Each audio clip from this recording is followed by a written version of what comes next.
हाँ तो प्यारे बच्चों, क्या हाल चाल है? कैसे हैं आप लोग? उम्मीद करते हैं कि आप लोग एकदम अच्छे से होंगे और बहुत ही बेहतरीन तरीके से आज की इस क्लास को करने के लिए तैयार होंगे। प्यारे बच्चों, आज एक बहुत ही शानदार टॉपिक आपको पढ़ाएंगे। इतना बेहतरीन टॉपिक कि हमें लगता है कि हर एक बच्चे को समझ में आ जाएगा, चाहे वो बच्चे कितने भी पढ़ने में कमजोर क्यों ना हो। पढ़ने में तेज है उनको तो अपने आप आ जाएगा। तो चलिए आज की इस क्लास को शुरू करते हैं। आज हम एकदम बेहतरीन तरीके से के क्लास को करेंगे। कुछ क्वेश्चन भी पूछेंगे। अगर आप लोग उस क्वेश्चन का सही जवाब बता दिए तो हम आप सभी लोगों का आज नाम भी लेंगे, ठीक है ना? तो आप सभी लोग एक्टिव रहिएगा। कब क्वेश्चन पूछेंगे ये हमें भी नहीं पता है। जब भी मन में क्वेश्चन आएगा हम आप लोगों से पूछ देंगे, ठीक है ना? तो चलिए आज की इस क्लास के लिए तैयार हो जाइए। एक बार बाबू जल्दी से आप सभी लोग एक बार जल्दी से, ठीक है ना? दोबारा हमें ना कहना पड़े, इस बात का ध्यान रखिएगा। हमें दोबारा ना कहना पड़े। आप लोग फटाफट से एक बार क्लास को शेयर कर दीजिए। हमें दोबारा ना कहनी पड़े, इसलिए जल्दी से आप लोग क्लास को शेयर कर दीजिए, ठीक है ना? हाँ, जल्दी से एक बार फटाफट से क्लास को शेयर करिए। हमें दोबारा ना कहना पड़े, बस इसका ध्यान रखिए। हाँ, और जो बच्चे क्लास को लाइक नहीं किए हैं वो सभी बच्चे क्लास को लाइक भी जरूर कर लीजिएगा। तो लाइक और शेयर अभी के अभी कर लीजिए। चलो बाबू, आज की इस शानदार सी क्लास को हम शुरू करते हैं और बहुत ही बेहतरीन तरीके से शुरू करते हैं। अच्छा, कोई बच्चे हमें इसमें से बता सकते हैं? बताओ बाबू, कोई बच्चे हमें इसमें से बता सकते हैं कि कल हम कौन सा टॉपिक पढ़ाए थे? सबसे लास्ट में कल हम कौन सा टॉपिक पढ़ाए थे? बताओ बाबू जल्दी से। कल हम सबसे लास्ट में कौन सा टॉपिक पढ़ाए थे? एक बार जल्दी से बताइए। हाँ, हमें याद है। आप लोगों को कितना याद है ये बस पूछ रहे हैं। हमें तो याद ही है कि हम कल लास्ट में क्या पढ़ाए थे, लेकिन आप लोगों से हम पूछना चाह रहे हैं ताकि आप लोग बताएं कि आप लोगों को याद है कि नहीं है, ठीक है ना? याद है? ए भाई, गोलीय दर्पण कहां पढ़ाए थे? गोलीय दर्पण तो आज पढ़ाना है। कल सबसे लास्ट में हम आप लोगों को समतल दर्पण पढ़ाए थे। कल हम लास्ट में आप लोगों को समतल दर्पण पढ़ाए थे। समतल दर्पण पढ़ाए थे बाबू। आपको अगर याद ना हो तो याद दिला देते हैं। कल हम आप लोगों को समतल दर्पण पढ़ाए थे, ठीक है ना? चलिए, तो आज एकदम बेहतरीन तरीके से इसी को हम लोग आगे बढ़ाएंगे। यानी कि आज समतल दर्पण नहीं पढ़ेंगे, समतल दर्पण के आगे वाले पार्ट को पढ़ेंगे, ठीक है ना? समतल दर्पण के आगे वाले पार्ट को पढ़ेंगे। और हाँ, ध्यान रखिएगा कि जो भी बच्चे टॉपर बैच में नहीं जुड़े हैं वो सभी बच्चे टॉपर बैच में जरूर जुड़ जाइएगा, ताकि आपकी परीक्षा की तैयारी एकदम बेहतरीन तरीके से हो सके। जो भी बच्चे टॉपर बैच में नहीं जुड़े हैं ना, जरूर जुड़ जाइएगा, ठीक है? और जल्दी जल्दी से जुड़ जाइए ताकि आप लोगों को एक एक कंटेंट एकदम समय पे मिल सके। चलिए बाबू, आगे बढ़ते हैं। कल हम समतल दर्पण तक पूरा कहानी कह दिए थे, यानी कि पूरा कॉन्सेप्ट हम आप लोग का क्लियर करा दिए हैं।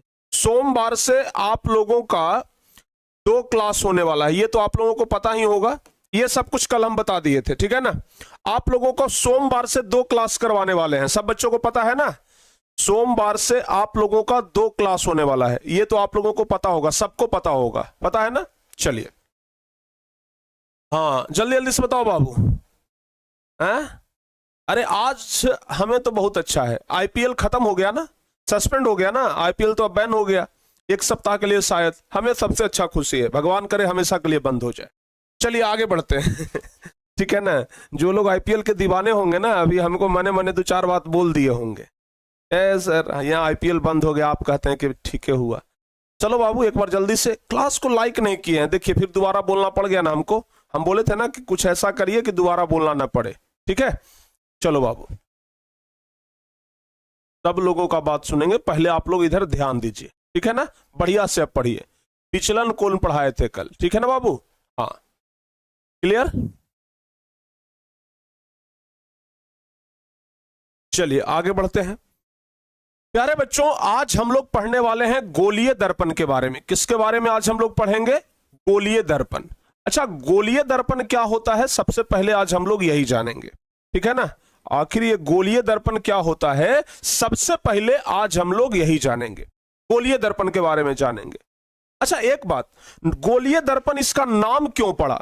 गोलीय दर्पण इसका नाम क्यों पड़ा प्यारे बच्चों? सबसे पहले तो इस पे चर्चा होनी चाहिए कि आखिर इस दर्पण का नाम गोलीय दर्पण ही क्यों पड़ा। तो प्यारे बच्चों, गोलीय दर्पण इसका नाम क्यों पड़ा, इसके बारे में हम सबसे पहले आपको बताते हैं। देखिए, ये मान लिया जाए कि एक गोला है, ठीक है ना, ये मान लेते हैं कि एक गोला है। चलिए इसी पर एक लाइन खींच देते हैं हम।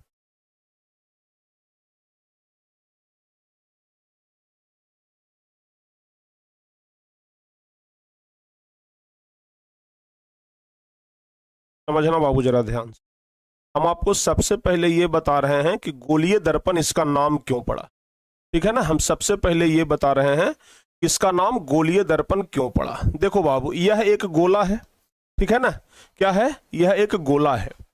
सबसे पहले आपको हम बता रहे हैं कि इस दर्पण को हम गोलीय दर्पण ही क्यों कहते हैं। गोलीय दर्पण के अलावा क्या और भी हम कुछ कह सकते हैं?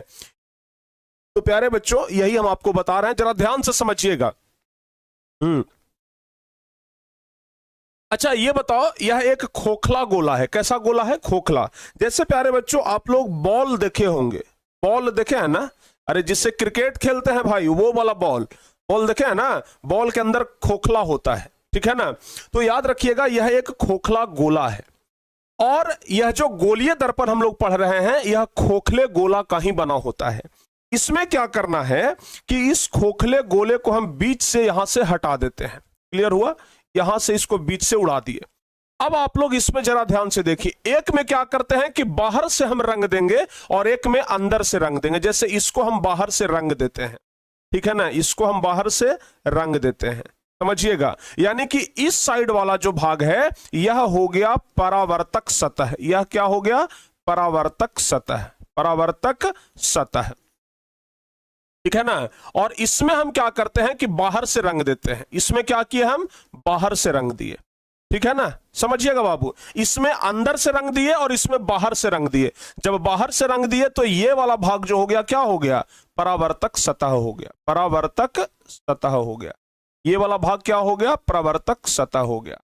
अब जना सुनना बाबू ध्यान से, गोलीय दर्पण नाम इसलिए पड़ा क्योंकि यह जो दो प्रकार का दर्पण बना, ये दोनों खोखला गोला से ही बना। अगर हम इसी को इस तरीके से पूरा कर दें तो यह एक गोला बन जाएगा। देखो बाबू, इसको अगर हम यहां से इसे पूरा कर दें और इसको हम यहां से इसे पूरा कर दें तो यह एक गोला बन जाएगा। लेकिन इसी गोले से हम क्या कर दिए हैं? दो दर्पण बना दिए हैं। अच्छा, इसमें से कितने ऐसे बच्चे हैं जो बता सकते हैं, अगर हम इसको नाम रखते हैं ए और इसको नाम रखते हैं बी, आप लोग बताओ बाबू कि जो ए है यह कौन सा दर्पण है, जो बी है यह कौन सा दर्पण है? कोई बच्चे बता सकते हैं? बताओ बाबू, जल्दी जल्दी से बताइए। देखो बाबू, एक बात ध्यान रखना, हमेशा एक बात ध्यान रखना, अबतल मतलब क्या होता है? अबतल, अबतल, अबतल, अबतल मतलब होता है धंसा हुआ। अबतल मतलब होता है धंसा हुआ, ठीक है ना। और उत्तल मतलब क्या होता है? उत्तल मतलब होता है उठा हुआ, ठीक है ना, उठा हुआ, उठा हुआ यानी कि उभरा हुआ, ठीक है ना। उठा हुआ बोल सकते हैं या फिर उभरा हुआ भी बोल सकते हैं। अब आप लोग समझिएगा, आपको देखना है कि ये दोनों में से किसका परावर्तक सतह धंसा हुआ है और किसका परावर्तक सतह उठा हुआ है। बस यही आपको पहचानना है, किसका परावर्तक सतह धंसा हुआ है और किसका परावर्तक सतह उठा हुआ है। अगर ये पहचान लिए तो समझिए कि आप पहचान लिए, ठीक है ना। तो सबसे पहले देखते हैं कि किसका परावर्तक सतह धंसा हुआ है और किसका परावर्तक सतह उठा हुआ है। देखिए बाबू, इधर से जो ऐसे किया हुआ है, तो मतलब ये तो रंगा हुआ है, इधर ये रंगा हुआ है। आप इधर देखेंगे तो ये परावर्तक सतह उठा हुआ है। जरा देखिए ध्यान से, आपको, आप जब इधर से देखेंगे तो नहीं लग रहा है कि परावर्तक सतह ये बाहर की ओर उठा हुआ है? परावर्तक सतह बाहर की ओर उठा हुआ है। और अगर परावर्तक सतह उठा हुआ है, अब ये बताएं, अगर परावर्तक सतह उठा हुआ है तो उठा हुआ है तो कौन सा? उठा हुआ है तो उत्तल दर्पण, उठा हुआ है तो उत्तल दर्पण। और इसका परावर्तक सतह देखिए अंदर धंसा हुआ है ना, ऐसे मतलब इस तरीके से है। ये क्या है बाबू? धंसा हुआ है। और अगर धंसा हुआ है तो इसको कहेंगे हम लोग अबतल दर्पण। क्या कहेंगे? अबतल दर्पण। तो अब आप लोग पहचान जाएंगे, सब बच्चे पहचान जाएंगे अबतल और उत्तल। बताओ बाबू, जिसका प्रवर्तक सतह धंसा हुआ हो वो पहचान जाएंगे ना? यस, बहुत बढ़िया। तो ये उत्तल और अवतल आप लोग पहचानना शुरू कर दिए। और ये बात भी हमेशा याद रखिएगा कि ये जो उत्तल और अवतल बना, यह किसी न किसी खोखले गोले का ही भाग है, किसी न किसी खोखले गोले का ही भाग है। तो अगर आपसे पूछा जाए कि गोलीय दर्पण किसे कहते हैं तो क्या बताइएगा? बताओ बाबू, अगर आपसे पूछा जाए कि गोलीय दर्पण किसे कहते हैं, जैसे क्वेश्चन में अगर आपसे डाल दिया जाए कि गोलीय दर्पण किसे कहते हैं, गोलीय दर्पण किसे कहते हैं, गोलीय दर्पण किसे कहते हैं, अगर आपसे पूछा जाए कि गोलीय दर्पण किसे कहते हैं तो क्या बताइएगा? गोलीय दर्पण किसे कहते हैं तो आप लोगों को लिखना है कि वैसा दर्पण जिसका प्रवर्तक सतह एक खोखले गोले का भाग होता है। एकदम सिंपल है, लिखेंगे वैसा दर्पण जिसका प्रवर्तक सतह, वैसा दर्पण जिसका परावर्तक सतह, वैसा दर्पण जिसका प्रवर्तक सतह। अच्छा, प्रवर्तक सतह मतलब समझ रहे हैं ना? कल हम आपको शीशा दिखाए थे, मुंह देखने वाला, उसमें एक तरफ रंगा हुआ था और एक तरफ जिधर हम शीशा देखते हैं, तो जिधर शीशा देखते हैं ना हम लोग, जिधर चेहरा देखते हैं ना, वो हो गया प्रवर्तक सतह और पीछे हो गया रंगा हुआ भाग। तो वैसा दर्पण जिसका प्रवर्तक सतह खोखले गोले का एक भाग होता है, खोखले गोले का एक भाग होता है, खोखले गोले का एक भाग होता है, खोखले गोले का एक भाग होता है, खोखले गोले का एक भाग होता है, उसे क्या कहते हैं? गोलीय दर्पण कहते हैं। उसे क्या कहते हैं बाबू? उसे गोलीय दर्पण कहते हैं, उसे गोलीय दर्पण कहते हैं। याद हो जाएगा आप लोगों को? बस वैसा दर्पण जिसका प्रवर्तक सतह एक खोखले गोले का भाग होता है। अभी ना हम आपको बताए यह एक खोखले गोले का भाग है। याद हो जाएगा सब बच्चों को? बताओ बाबू, एकदम धीरे धीरे पढ़ा रहे हैं हम, बिल्कुल भी तेज नहीं पढ़ा रहे हैं। आयुषी बोल रही है कि सर धीरे धीरे पढ़ाइए। बाबू हम एकदम धीरे धीरे पढ़ा रहे हैं, बिल्कुल भी हम फास्ट नहीं पढ़ा रहे हैं। आयुषी नहीं है, आयुष है। इतना डिजाइन में आप लोग नाम लिखते हैं ना कि आयुष को आयुषी पढ़ते हैं, हमको देर नहीं लगता है। आयुष बोल रहा है, सॉरी भाई। ठीक है ना?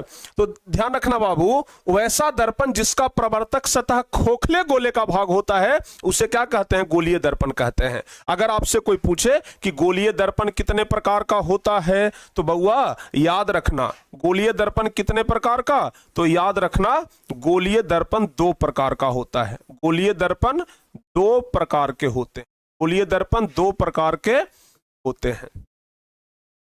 गोलीय दर्पण कितने प्रकार के होते हैं? 2 प्रकार के होते हैं। कौन कौन? पहला प्यारे बच्चों, पहला होता है अवतल, पहला होता है अवतल दर्पण, पहला अवतल दर्पण। और दूसरा याद रखिएगा उत्तल दर्पण, दूसरा उत्तल दर्पण। याद रहेगा बाबू? दर्पण 2 प्रकार के, ये गोलीय दर्पण 2, हाँ गोलीय दर्पण 2 प्रकार के, उत्तल दर्पण और अवतल दर्पण। बताओ बाबू, याद रहेगा ना? सब बच्चों को हो जाएगा? यस। तो गोलीय दर्पण 2 प्रकार के, अवतल और उत्तल। अब हम लोग देखेंगे कि अवतल क्या है और अब हम लोग देखेंगे कि उत्तल क्या है। तो सबसे पहले हम बात करते हैं अवतल दर्पण का। प्यारे बच्चों फिर से लिखिए आप लोग क्वेश्चन, अवतल दर्पण किसे कहते हैं? अवतल दर्पण, अवतल दर्पण। तो अवतल दर्पण का परिभाषा क्या लिखेंगे? अभी जस्ट हम आपको बताए हैं। अवतल दर्पण का परिभाषा क्या लिखेंगे?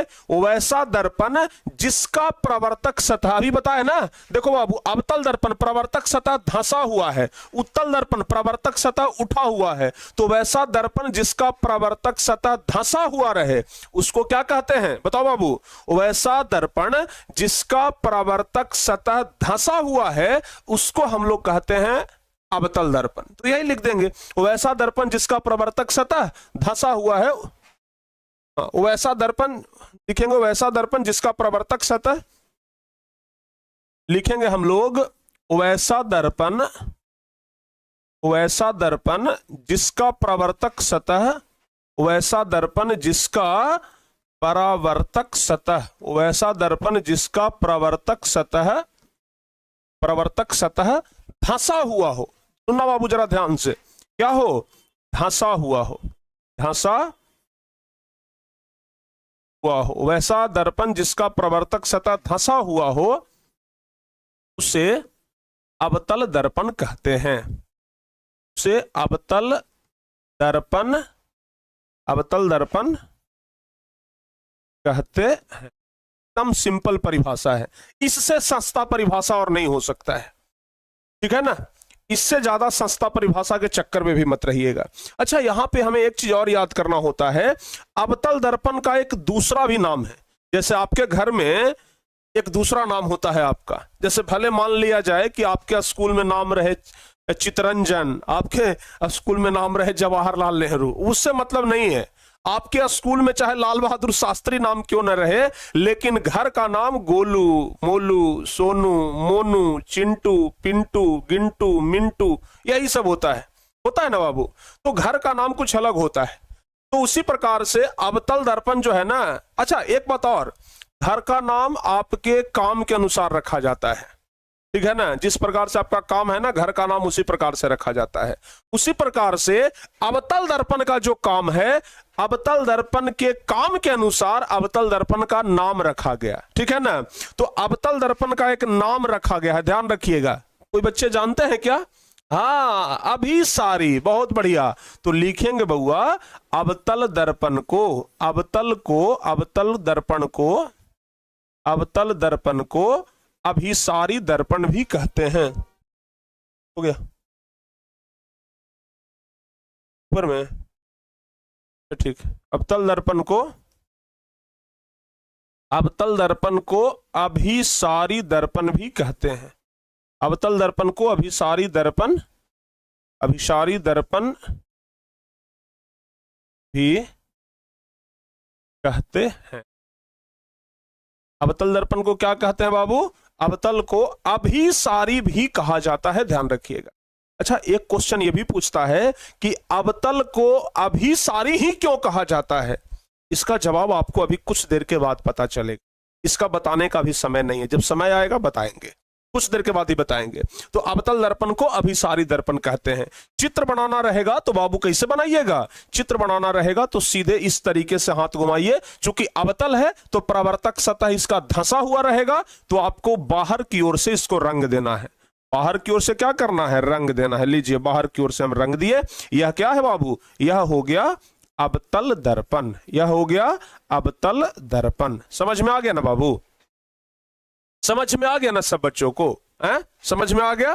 अब देखिए, सीधे इसका उल्टा उत्तल हो जाएगा। अच्छा, उत्तल इसका सीधे उल्टा होगा बाबू, तो कैसे करेंगे? अगर मान लिया जाए कि हमको उत्तल का लिखना रहे, तो सिर्फ आपको क्या करना है? अवतल के जगह पर कर दीजिए उत्तल। अवतल के जगह क्या कर दीजिए? उत्तल। उत्तल दर्पण, वैसा दर्पण जिसका प्रवर्तक सतह, अब बताओ बाबू क्या हो जाएगा? धंसा हुआ रहे? नहीं, उठा हुआ रहो। उठा हुआ हो यानी कि उभरा हुआ हो। उभरा मतलब होता है उठा हुआ, ठीक है ना। उभरा हुआ हो, उसे हम लोग क्या कहते हैं बाबू? उसको हम लोग कहते हैं उत्तल दर्पण। उसको क्या कहते हैं? उसको उत्तल दर्पण कहते हैं। और बाबू ध्यान रखना आप लोग, उत्तल दर्पण को क्या कहा जाता है? उत्तल। जहां जहां अवतल है वहां उत्तल करते हैं। और याद रखिएगा, उत्तल दर्पण को अभिसारी नहीं, उत्तल दर्पण का एक दूसरा नाम है जिसको कहते हैं अपसारी। क्या कहते हैं बाबू? अपसारी। याद रखना, अपसारी। याद हुआ आप लोगों को? और इसका फोटोआ वैसे नहीं बनेगा राजा, ठीक है ना। ध्यान रखिएगा, एकदम सिंपल है कि नहीं है? जिसका प्रवर्तक सतह धंसा हुआ हो उसको अवतल, जिसका प्रवर्तक सतह उठा हुआ हो उसको क्या कहेंगे? उत्तल कहेंगे। और बाबुआ इसका इस तरीके से बन जाएगा, ठीक है ना। लीजिए, बन गया। ये क्या हो गया बाबू? उत्तल दर्पण। क्या हो गया? उत्तल दर्पण। यहां तक अगर कॉन्सेप्ट क्लियर हो तो एक बार जल्दी से सब बच्चे डबल सी लिखिए कमेंट बॉक्स में। एकदम बारीकी से हम आपको समझाते जा रहे हैं। मजा आ रहा हलवा? अरे वाह, क्या बात है। जल्दी से बताओ बाबू, यहां तक अगर सब बच्चों को समझ में आ गया हो तो एक बार बताइए कि हाँ सब चीज समझ में आ गया है। जल्दी से बताओ बाबू। अगर यहां तक आप सभी लोगों को समझ में आ गया हो तो एक बार बताइए कि यस सर, बहुत बढ़िया, समझ में आ गया ना। चलिए, कुछ नहीं, बस इतना ही याद रखिएगा, जिसका प्रवर्तक सतह उठा हुआ हो वो उत्तल दर्पण, जिसका प्रवर्तक सतह धंसा हुआ हो वो अवतल दर्पण। क्लियर? अब चलिए आगे बढ़ते हैं। अब आपको कुछ चीजें याद रखनी है। आप ये जो दर्पण देख रहे हैं प्यारे बच्चों, जैसे मान लिया जाए कि हम यह एक दर्पण बना दिए, ठीक है ना, हम यह एक दर्पण बना दिए। अब इस दर्पण में बहुत सारे बिंदु होते हैं जिसको समझना पड़ेगा आप लोगों को। दर्पण में बहुत सारा बिंदु होता है जिसको समझना पड़ेगा। कहिएगा सर क्या क्या होता है, कुछ बताइए। आप लोग में से बहुत सारे बच्चे पूछेंगे कि सर क्या क्या होता है। सबसे पहला तो प्यारे बच्चों ये चीज जो आप ध्यान रखिएगा, मान लिया जाए कि यह एक गोला है, ठीक है ना, ज्यादा बढ़िया बन गया इसलिए इसको फिर से बनाते हैं। गोल हुआ जी, हाँ हो गया ना, लगभग हो गया है। चलिए, तो प्यारे बच्चों यह एक खोखला गोला है, समझिएगा कुछ बिंदु होते हैं जो हम आपको बताते हैं। अब जानते हैं कि इसको मैथ में वृत्त कहते हैं, सर्कल कहते हैं ना। तो प्यारे बच्चों इसका सेंटर यहां पे होता है। सेंटर मतलब क्या होता है? सेंटर मतलब क्या होता है? केंद्र। जानते हैं ना सेंटर मतलब क्या होता है? केंद्र, बिल्कुल। तो यहां पे इसका क्या है बाबू? सेंटर है। सेंटर मतलब केंद्र। तो याद रखिएगा सेंटर मतलब क्या होता है? सेंटर मतलब होता है केंद्र, ठीक है ना, सेंटर मतलब केंद्र। लेकिन यहां पे सिर्फ आप एक शब्द याद रखिएगा, मैथ में हम लोग बोलते हैं इसको क्या? केंद्र। लेकिन फिजिक्स में हम लोग इसको बोलेंगे वक्रता केंद्र। क्या बोलेंगे? वक्रता केंद्र बोलेंगे प्यारे बच्चों। इस बिंदु को, ये जो बिंदु आप यहां पे देख रहे हैं ना, इस बिंदु को हम लोग क्या बोलेंगे? वक्रता केंद्र बोलेंगे, ठीक है ना। वक्रता केंद्र समझ गए ना। लिखेंगे कि दर्पण जिस खोखले गोले का एक हिस्सा होता है, जैसे मान लिया जाए, अब हम इसको यहां से मिटा देते हैं, और प्यारे बच्चों यह क्या बन गया? एक दर्पण बन गया कि नहीं बन गया? बताओ बाबू, यह एक दर्पण बन गया ना, यह एक दर्पण बन गया। तो ध्यान रखिएगा, ये हम वक्रता केंद्र को छोड़ दिए हैं, बाकी सब खोखला गोला को हटा दिए, तो क्या बन गया? यह एक दर्पण बन गया। तो लिखेंगे कि हम लोग, अच्छा वक्रता केंद्र का परिभाषा क्या लिखेंगे कि दर्पण जिस खोखले गोले का भाग होता है उसके केंद्र को ही वक्रता केंद्र बोलते हैं, ठीक है ना। सर आपको किडनैप करके केवल हम पढ़ेंगे, बढ़िया है, ले चलो भाई, लो कर लो किडनैप। डॉक्टर और मास्टर दो आदमी के कभी किडनैप करने का विचार भी मत बनाना, एक बात एकदम स्पष्ट कहते हैं। डॉक्टर और मास्टर, एक बच्चा कमेंट कर रहा है ना, होगा बेचारे हमारे कोई शैतान लड़के, हमारे कोई शैतान छोटे भाई होंगे, लिख रहे हैं कि सर आपको किडनैप कर लेंगे और आपसे स्पेशल हम खाली पढ़ेंगे। डॉक्टर और मास्टर दो आदमी को किडनैप नहीं करना चाहिए। डॉक्टर को किडनैप करके कहोगे कि इलाज करो हमारा, वो बुखार के जगह सर्दी के दवाई दे देगा, सुई दे देगा, ठीक है ना, समझ में आ गया ना। हाँ, बुखार के दवाई देवेगे तो दे देगा कुछ और के दवाई, समझ में आ गया कि नहीं आ गया। मास्टर को अगर किडनैप करोगे तो बतावे कि वक्रता केंद्र है, तो बता देगा कि यह यहाँ ये वक्रता केंद्र है, ठीक है ना। तो इसलिए सतर्क रहें, सावधान रहें, ठीक है ना, जागो ग्राहक जागो। चलिए बाबू आइए आगे। वक्रता केंद्र समझिएगा जरा ध्यान से। दर्पण जिस खोखले गोले का एक हिस्सा होता है उसके केंद्र को ही हम लोग वक्रता केंद्र बोलते हैं, याद रखिएगा, ठीक है ना। अच्छा, अब जरा एक बात ध्यान से सुनिएगा, ये जो वक्रता केंद्र देख रहे हैं ना, ये तो दर्पण हो गया। दो चीज तो आप लोग समझ गए, दो चीज तो समझ गए बाबू, ये वक्रता केंद्र हो गया कि दर्पण हो गया। अब एक चीज समझिएगा, ये जो दर्पण है इसके बीचों बीच में अब, अच्छा एक चीज और इसको जरा समझिए। अगर मान लिया जाए हम प्यारे बच्चों यहां से एक लाइन खींचते हैं, यहां से हम एक लाइन खींच दिए, ठीक है ना। तो लाइन दर्पण के इस हिस्से पर काट रहा है, समझना बाबू जरा ध्यान से।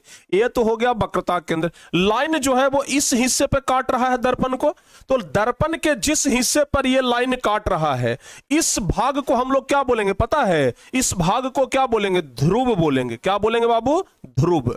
इस भाग को क्या बोलेंगे? ध्रुव बोलेंगे। और ये जो लाइनमा है ना, ये जो लाइन हम लोग खींच लिए, इस लाइन को हम लोग क्या बोलेंगे? इसको बोलेंगे प्रधान अक्ष। इसको क्या बोलेंगे? प्रधान अक्ष बोलेंगे, या इसी को मुख्य अक्ष भी बोला जाता है। इसी को क्या बोलते हैं? मुख्य अक्ष भी बोलते हैं। तीन चीज तो समझ गए, ये हो गया वक्रता केंद्र, ये हो गया ध्रुव, और ये हो गया प्यारे बच्चों प्रधान अक्ष। समझ में आया कि नहीं आया आप लोगों को? बताओ जल्दी से बाबू। ध्रुव समझ में आ गया, वक्रता केंद्र समझ में आ गया और प्रधान अक्ष समझ में आ गया। एक बार बताओ बाबू जल्दी से, समझ में आ गया ना? क्लियर? चलिए अब जरा एक बार फिर से आप लोग गौर करिएगा, एक बार फिर से जरा आप लोग गौर करिएगा। गौर ये करना है प्यारे बच्चों कि यहां से, अच्छा आप लोग ये बताओ, जैसे मान लिया जाए कि एक वृत्त है, वृत्त के बीच में एक सेंटर लेते हैं, सेंटर से यहां पर जो रेखा खींचते हैं, इस रेखा को आप लोग क्या कहते हैं? बताओ बाबू, जल्दी से बताइए, जल्दी जल्दी से बताइए।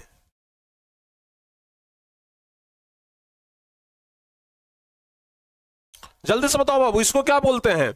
एक वृत्त लिए और वृत्त पर ये जो रेखा खींचते हैं, मतलब सेंटर से लेकर के और यहां तक जो रेखा खींचते हैं, इसको क्या बोलते हैं? बच्चे का कमेंट नहीं आ रहा है, क्या बोलते हैं? आर बोलते हैं। आर यानी कि प्यारे बच्चों रेडियस, रेडियस मतलब त्रिज्या। इसको क्या बोला जाता है? यहां से यहां तक का जो दूरी है, माय डियर ध्यान से सुनना आप लोग, यहां से यहां तक का जो दूरी है, इसको हम लोग क्या बोलते हैं? इसको हम लोग क्या बोलते हैं बाबू? फिर से जरा एक बार बताना। यहां से यहां तक का जो दूरी है, इसको हम लोग क्या बोलते हैं? त्रिज्या बोलते हैं। लेकिन चूंकि ये वक्रता केंद्र है तो ये वाला दूरी कहलाएगा वक्रता त्रिज्या। क्या कहलाएगा? वक्रता, वक्रता त्रिज्या। समझ में आ गया ना एकदम? अगर गणित जानते हैं तो फिजिक्स समझ में आ जाएगा बहुत बढ़िया से, अगर गणित नहीं जानते हैं तो दिक्कत हो सकता है।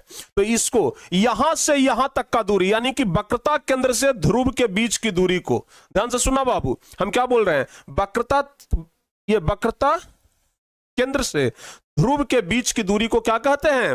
वक्रता त्रिज्या कहते हैं। समझ में आ गया? समझ में आ गया?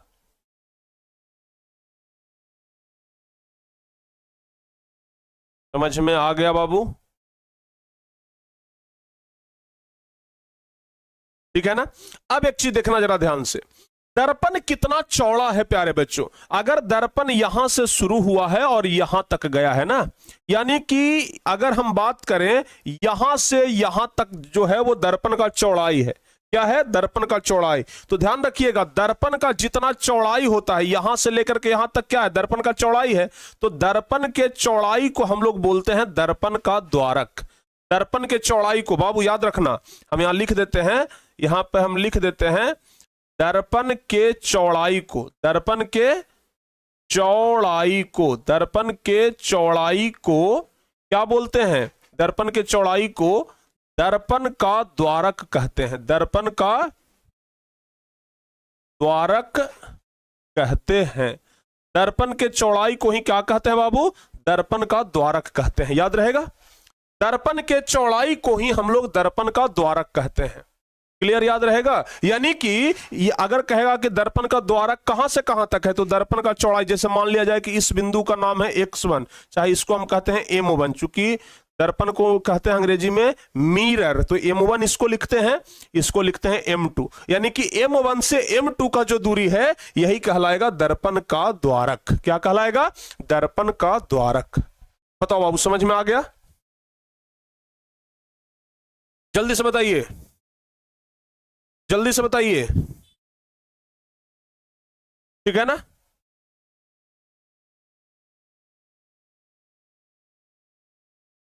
क्लियर हुआ? चलिए अब यहां तक आप लोग सब कुछ समझ गए होंगे। यहां तक तो सब बच्चों का क्लियर है बाबू? एक बार जल्दी से बताओ, यहां तक सब लोग समझ गए ना? सबसे शुरुआत में दर्पण जिस खोखले गोले का भाग होता है उसके केंद्र को वक्रता केंद्र कहते हैं। वक्रता केंद्र के सीधे एक लाइन खींचेंगे, दर्पण के बीचों बीच जो बिंदु है उसको ध्रुव कहेंगे। ये जो लाइन खींचे हैं इस लाइन को प्रधान अक्ष या मुख्य अक्ष कहेंगे। वक्रता केंद्र से ध्रुव के बीच का जो दूरी है इसको वक्रता त्रिज्या कहेंगे। क्या कहेंगे? वक्रता त्रिज्या कहेंगे। इतना चीजें आप लोगों को याद हो गया होगा। तो प्यारे बच्चे, अब इसी चीज को आपको लिखना है। हालांकि ये चीजें आप लोगों को जानकारी होनी चाहिए। चलिए सब लोगों को हम बताते हैं। सबसे पहला वक्रता केंद्र आपको बताए, हम क्या बताए कि दर्पण जिस खोखले गोले का बना होता है उसके केंद्र को ही वक्रता केंद्र कहते हैं। जैसे ये मान लीजिए खोखला गोला है, इसके बीच का जो ये केंद्र है इसी को हम लोग क्या कहेंगे, वक्रता केंद्र कहेंगे। तो दर्पण जिस खोखले गोले का बना होता है उसके केंद्र को ही वक्रता केंद्र कहा जाता है। क्लियर? फोकस क्या है, फोकस दूरी क्या है, ये बताते हैं। पहले इतना आप लोग सीख लीजिए ना, ठीक है ना, तब ना कहते हैं कि कौन चीज कब बताना है, ये हम पर छोड़ दीजिए, ठीक है ना। समक्ष में नहीं आया सर, एक बच्चे बोल रहे हैं सर समक्ष में नहीं आया। ठीक है, फिर से हम आपको समक्षा देते हैं। चलिए समक्षा देते हैं फिर से हम आप लोगों को। देखिए बाबू, ये हो गया आपका एक गोला और गोले का ये हो गया सेंटर, ठीक है ना।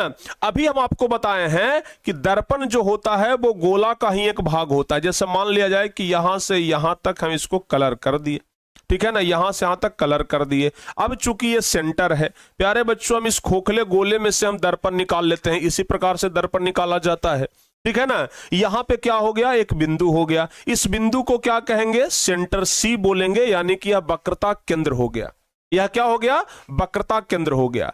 अब क्या करेंगे, दर्पण के बीचों बीच एक बिंदु यहां पे हम लोग ले लेंगे और इस बिंदु को हम लोग ध्रुव कहते हैं। प्यारे बच्चों, ये दोनों बिंदु को मिला करके एक रेखा खींच देंगे, इसको हम लोग प्रधान अक्ष कहेंगे। इस रेखा को क्या कहेंगे, प्रधान अक्ष कहेंगे। दो तीन चीजें बस आप लोग को याद रखनी है बस। सबसे पहले हम आपको क्या बताए, वक्रता केंद्र। सबसे पहले क्या बताए, वक्रता केंद्र, ठीक है ना। उसके बाद क्या बताए, ध्रुव। उसके बाद बता दिए ध्रुव। उसके बाद ये रेखा खींचे, इसको क्या बोलेंगे, प्रधान अक्ष। प्रधान अक्ष, प्रधान अक्ष या इसी को बोलते हैं मुख अक्ष। प्रधान अक्ष या इसी को क्या बोलते हैं, मुख अक्ष बोलते हैं। ध्यान रखना बाबू, इसी को मुख अक्ष बोलते हैं, ठीक है ना। अच्छा, इतना चीजें बस, अभी तक तो हम इतना ही चीजें बताए हैं। एक चीज और बता दिए, चौथा दर्पण का द्वारक। नहीं, एक चीज और बताए हैं, यहां से यहां तक का दूरी, यहां से यहां तक का दूरी क्या कहलाएगा, वक्रता, वक्रता, वक्रता, वक्रता त्रिज्या, ठीक है ना। हाँ, और उसके बाद दर्पण की चौड़ाई को दर्पण का द्वारक, दर्पण का द्वारक। इतना ही तो बताए हैं बाबू। कहां इसमें समझने वाला चीज है जो आपको नहीं समझ में आ रहा है, बताओ एक बार। अगर समझ में आ गया है तो बताइए कि हाँ सर समझ में आ गया है। बताओ बाबू जल्दी से।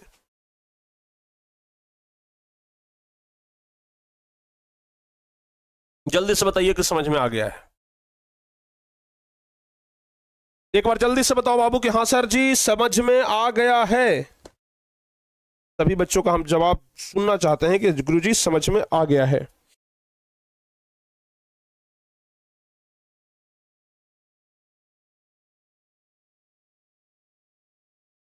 बताओ बाबू जल्दी से।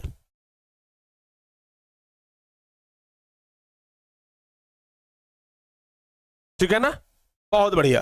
तो यहां तक सब बच्चों को समझ में आ गया, समझ में आ गया ना। चलिए बहुत बढ़िया। अब इतना पर भी जिनको समझ में नहीं आया है, समझिए कि एकदम भोथर आदमी है, उनको थोड़ा सा तेज करने का जरूरत है अपना दिमाग, ठीक है ना। समझ में आ गया ना बाबू, समझिएगा। ये आपका ध्रुव हो गया, ध्रुव हो गया, ठीक है ना, ये आपका ध्रुव हो गया। क्लियर? हाँ, अगर फिर से एक बार बता दें तो फिर ऑनलाइन पढ़ाने का फायदा क्या हुआ। 2 बार तो बता दिए ना। अब अगर आपको 10 बार समझना है तो अगर एक ही चीज को 10 बार समझाते रहेंगे तो बाबू आगे कैसे बढ़ेंगे। आप लोग वीडियो को 10 बार देख लीजिएगा पीछे बैक कर करके, आपके पास तो ऑप्शन है ना, है? समझ में आ गया है ना। हाँ, और अगर समझ में आ जाए तो आप लोग एक बार में बता दीजिए कि सर समझ में आ गया है, ठीक है ना, ये समझ में आ गया। तो हम इसी चीज को ना पढ़ा रहे थे भाई कि वक्रता केंद्र हो गया, दर्पण जिस खोखले गोले का बना होता है उसके केंद्र को वक्रता केंद्र कहते हैं और वक्रता केंद्र को सी से सूचित किया जाता है। वक्रता केंद्र कहां पर बता रहे थे, यहां पर, इसको सी से सूचित करते हैं। यहां पर जो ध्रुव होता है, ध्रुव को हमेशा पी से सूचित करते हैं। एबीसीडी पढ़े हैं ना आप, कहिए आगे सर सी कहां से आया, पी कहां से आया, एबीसीडी से आया, ठीक है ना बाबू, ध्यान रखिएगा। इसको सी से, इसको पी से। तो अब हम लोग लिखेंगे कि दर्पण का ध्रुव किसे कहते हैं, दर्पण के मध्य बिंदु को दर्पण का ध्रुव कहा जाता है। ये प्यारे बच्चों दर्पण हो गया, दर्पण का ये मध्य बिंदु है यानी कि बीचों बीच वाला बिंदु है। तो दर्पण के जो बीचों बीच वाला बिंदु है यानी कि जो मध्य बिंदु है, इसी को हम लोग दर्पण का ध्रुव कहते हैं। क्लियर, समझ में आया? बताओ बाबू। चलिए अब दर्पण के वक्रता केंद्र और ध्रुव से होकर के जाने वाली रेखा को प्रधान अक्ष कहते हैं। याद रहेगा, दर्पण के वक्रता केंद्र और ध्रुव से होकर के ये रेखा जा रहा है ना, तो इसको प्रधान अक्ष कहेंगे। तो हम लोग लिखेंगे कि गोलीय दर्पण की वक्रता केंद्र और ध्रुव से होकर जाने वाली रेखा को प्रधान अक्ष कहते हैं। इसे एक्स एक्स डैश से सूचित किया जाता है, यानी कि अगर हम इसको एक्स मानेंगे तो इसको हम लोग एक्स डैश मान लेंगे। क्लियर, यहां तक समझ में आ गया।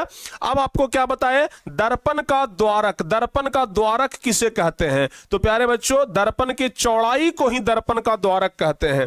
दर्पण की चौड़ाई को ही दर्पण का द्वारक कहते हैं। क्लियर हुआ? बताओ बाबू, दर्पण की चौड़ाई को दर्पण का द्वारक कहते हैं। और अब एक लास्ट में बच गया वक्रता त्रिज्या। तो लिखेंगे कि वक्रता केंद्र और ध्रुव के बीच की दूरी को ही, वक्रता केंद्र और ध्रुव के बीच की दूरी को ही वक्रता त्रिज्या कहते हैं। यात्रीगण कृपया ध्यान दें, दर्पण से संबंधित सारी चीजें आपके दिमाग में आ चुकी है। बताओ बाबू, आ गया ना? सब कुछ समझ में आ गया? वंस अगेन एक बार और रिपीट करते हैं, लास्ट चांस। बताओ बाबू, जल्दी जल्दी से एक बार और देखिएगा।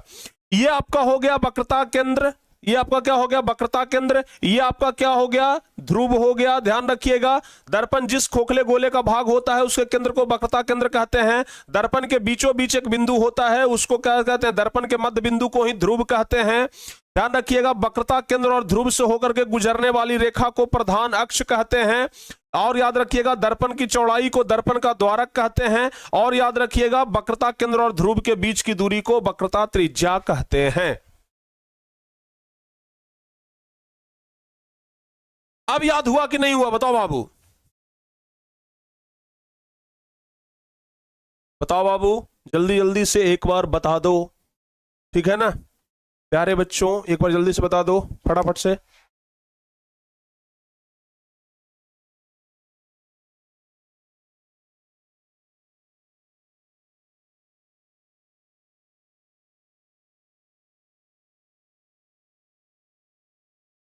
ए बउआ आलोक बाबू, हम यहाँ पे लेंस नहीं पढ़ा रहे हैं राजा। जो आप बता रहे हैं कि उत्तल लेंस को अभिसारी कहते हैं, वो हमरो पता है भाई कि उत्तल लेंस को अभिसारी कहते हैं। हम यहाँ पे लेंस ना पढ़ा रहे हैं, हम यहाँ पे आपको दर्पण पढ़ा रहे हैं, और लेंस से दर्पण उल्टा होता है, ठीक है ना? तो कृपया आप हमारी बातों को समझें, ठीक है ना? हाँ ठीक है बाबू, यहां तक समझ में आ गया ना? अब आप लोगों को हम समझाते हैं फोकस दूरी। बच्चे कमेंट कर रहे थे कि गुरुजी फोकस दूरी क्या है, फोकस दूरी समझा दीजिए। बाबू फोकस दूरी समझाते हैं। मान लिया जाए कि यह एक दर्पण है, ठीक है ना? ये क्या है बाबू? एक दर्पण है। समझिएगा जरा ध्यान से, ये क्या है? एक दर्पण है। अच्छा, ये क्या है? ये प्रधान अक्ष है। ये क्या है? प्रधान अक्ष है। ये जो बिंदु है ये क्या है? ध्रुव पी है सर जी। ये क्या है? ध्रुव पी है सर। लाओ बाबू नाम लिख देते हैं हम ई कलर से, ध्रुव पी है सर। फिजिक्स में ना प्रकाश के प्रवर्तन में पढ़ो चाहे प्रकाश के अपवर्तन में, ये सब चीज अगर सीख गया तो चैप्टर ऐसे चुटकी बजा करके उड़ा दोगे, ठीक है ना? और अगर ये सब चीज नहीं समझे ना तो चैप्टर माथा पकड़ के बैठ जाओगे, ठीक है बाबू? यही हम बार बार बताने का प्रयास कर रहे हैं। ये P हो गया। यहां पे मान लेते हैं कि कहीं पर सेंटर C है, यहीं पर कहीं पर क्या है? सेंटर C है। इसको हम मान लेते हैं M और इसको मान लेते हैं M डैश। चलो बाबू, हम आपको क्या समझा रहे हैं? फोकस। हम आपको क्या समझा रहे हैं? फोकस। अब मान लिया जाए, क्या मान लिया जाए? यहां से कोई प्रकाश का किरण ऐसे आ रहा है, ठीक है ना बाबू? यहां से कोई प्रकाश का किरण ऐसे आ रहा है, समझिएगा, यानी कि प्रधान अक्ष के समांतर ये किरण आ रहा है। प्रधान अक्ष के समांतर ये किरण आ रहा है ना, ये प्रधान अक्ष उसके समांतर कोई किरण आ रहा है। जैसे ही दर्पण पे ये किरण टकराएगा, टकराने के बाद यहां से ऐसे भागेगा, टकराने के बाद यहां से ऐसे भागेगा। ये जो कटान बिंदु है इसी को हम लोग फोकस कहते हैं। समझ में आ गया ना? इसी को हम लोग क्या कहते हैं? फोकस कहते हैं। बताओ बाबू, समझ में आ गया है? प्रधान अक्ष के समांतर आती हुई प्रकाश की किरणें प्रवर्तन के बाद प्रधान अक्ष के जिस बिंदु पर काटती है, जिस बिंदु पर मिलती है या मिलती हुई प्रतीत होती है, उसी को हम लोग फोकस कहते हैं। समझ में आ गया? समझ में आ गया बाबू? बताओ जल्दी से।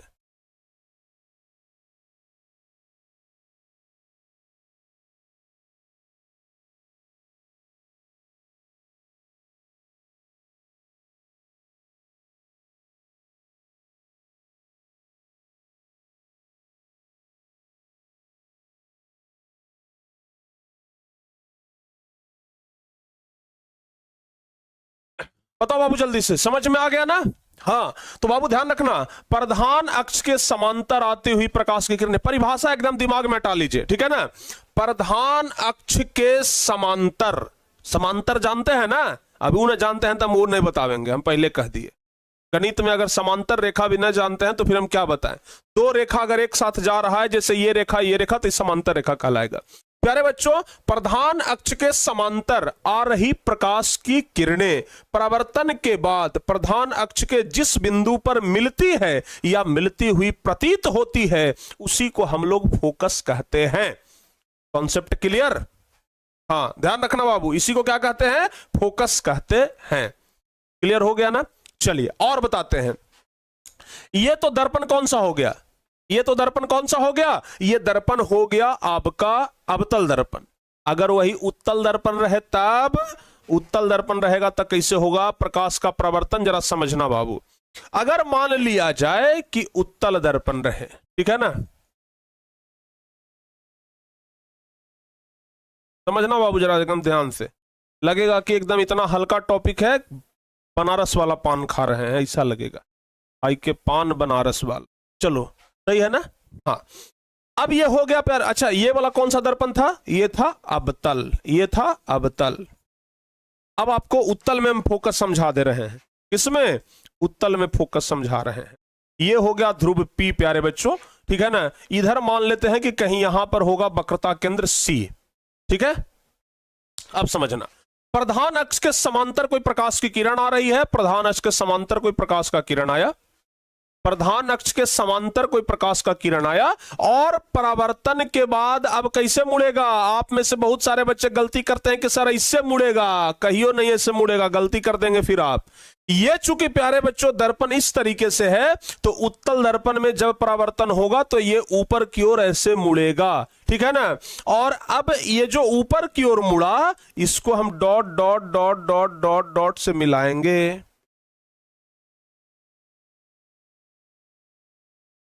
कहां पर मिल रहा है बउआ? यहां पर मिल रहा है ना? यही आपका फोकस होगा।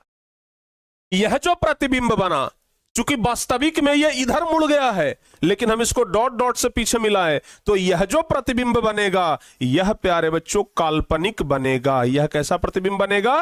काल्पनिक बनेगा। यह कैसा बनेगा? वास्तविक बनेगा। समझ में आया? खाई के पान बनारस वाला। बताओ बाबू, समझ में आ गया कि नहीं आ गया? तो प्यारे बच्चों, इसका हम फोकस का परिभाषा आपको बता रहे हैं, लिखिएगा।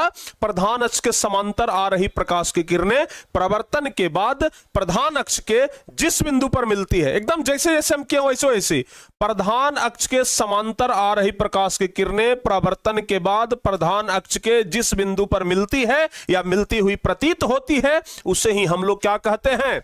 उस बिंदु को ही क्या कहते हैं? यह बिंदु ही फोकस कहलाएगा। और फोकस को हमेशा F से सूचित किया जाता है, ठीक है ना बाबू? फोकस को F से सूचित किया जाता है। एक बात और ध्यान रखना भाई मेरे, एक बात और ध्यान रखना, ये जो फोकस है और ये जो वक्रता त्रिज्या है, फोकस से दुगना दूरी होता है वक्रता त्रिज्या का। यानी कि F बराबर क्या होता है पता है? ये चूंकि ये प्यारे बच्चों आपका ये हो जाएगा आपका वक्रता केंद्र C, और ये अच्छा, ये जो दूरी है ना, इसको क्या कहते हैं? R कहते हैं। ये जो दूरी है उसको, रेडियस को क्या कहेंगे? R। तो F बराबर, ध्यान से समझिएगा, F बराबर R/2 होता है।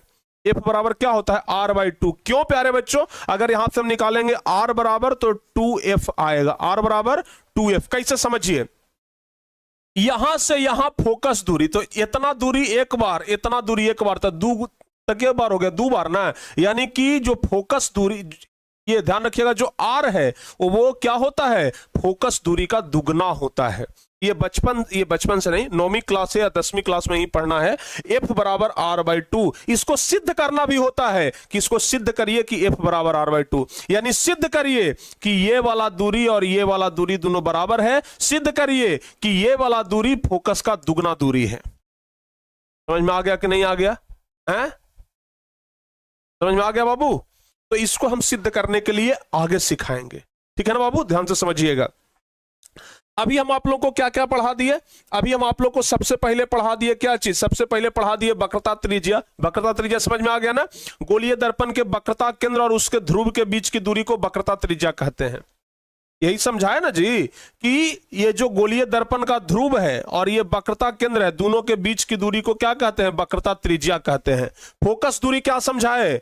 परीक्षा में क्वेश्चन आता है, 2017 में ये क्वेश्चन पूछा गया है बाबू, 2017 में यह क्वेश्चन पूछा गया है कि गोलीय दर्पण का मुख्य फोकस किसे कहते हैं। मुख्य फोकस पूछेगा या फोकस दूरी पूछेगा आप लोगों से, ठीक है ना? मुख्य फोकस पूछेगा या फोकस दूरी आप लोगों से पूछेगा। क्या पूछेगा कि फोकस दूरी किसे कहते हैं? तो बताइएगा। गोलीय दर्पण के प्रधान अक्ष के समानांतर आती प्रकाश की किरणें परावर्तन के बाद प्रधान अक्ष के जिस बिंदु पर मिलती है या मिलती हुई प्रतीत होती है, उस बिंदु को ही गोलीय दर्पण का फोकस कहा जाता है, उसे एफ से सूचित करते हैं। एकदम सिंपल, इसको अपने मन से आप लोग लिख सकते हैं। कैसे लिखेंगे? प्रधान अक्ष के समांतर आ रही प्रकाश की किरणें परावर्तन के बाद प्रधान अक्ष के जिस बिंदु से होकर के गुजरती है, ये यहां पर प्रधान अक्ष के जिस बिंदु पर मिलती है या मिलती हुई प्रतीत होती है, उसी को हम लोग क्या कहते हैं? फोकस कहते हैं। ध्यान रखिएगा। अच्छा, अब चूंकि ध्रुव से फोकस के बीच का जो दूरी होगा, यह क्या कहलाएगा? यह कहलाएगा फोकस दूरी। ये क्या कहलाएगा? फोकस दूरी। ठीक है बाबू, ध्यान रखिएगा, ठीक है ना?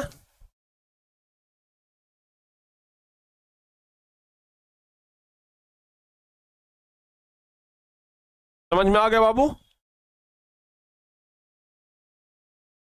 एक लड़का है जो खाली डिस्टर्ब पे करने के लिए आया है, इसको अभी हम टाइम आउट करते है ना?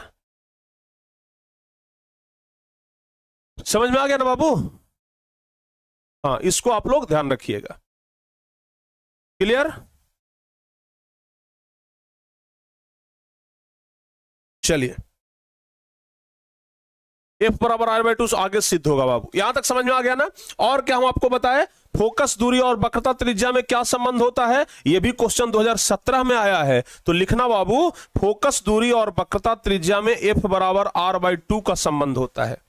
फोकस दूरी और वक्रता त्रिज्या में एफ बराबर आर बाई टू का संबंध होता है, अर्थात फोकस दूरी वक्रता त्रिज्या की आधी होती।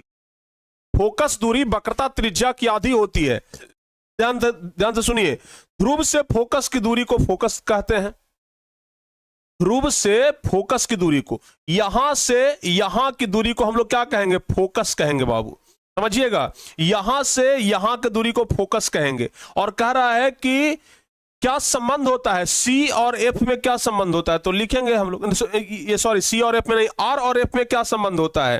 तो हम लोग लिखेंगे बाबू कि देखिएगा, ये जो पूरा वक्रता त्रिज्या है, यहां से लेकर के यहां तक वक्रता त्रिज्या है, और इसका आधा फोकस दूरी है। आधा क्या है? फोकस दूरी। ये इतना बड़ा है, उसका आधा फोकस दूरी है। तो लिखेंगे एफ बराबर आर बाई टू, यानी कि जो फोकस दूरी है वो वक्रता त्रिज्या की आधी होती है। फोकस दूरी वक्रता त्रिज्या की आधी होती है।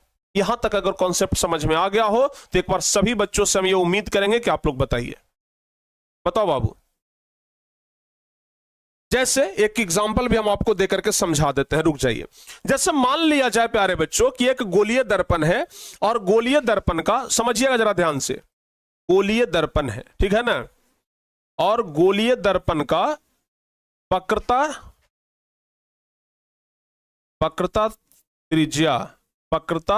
त्रिज्या आर बराबर, वक्रता त्रिज्या आर बराबर दिया हुआ है 80 सेंटीमीटर, ठीक है ना? तो एफ बराबर क्या होगा, जल्दी से बताइए। जो बच्चे सबसे पहले जवाब देते हैं, जल्दी से बताओ बाबू, जल्दी से बताओ बाबू, जल्दी जल्दी से।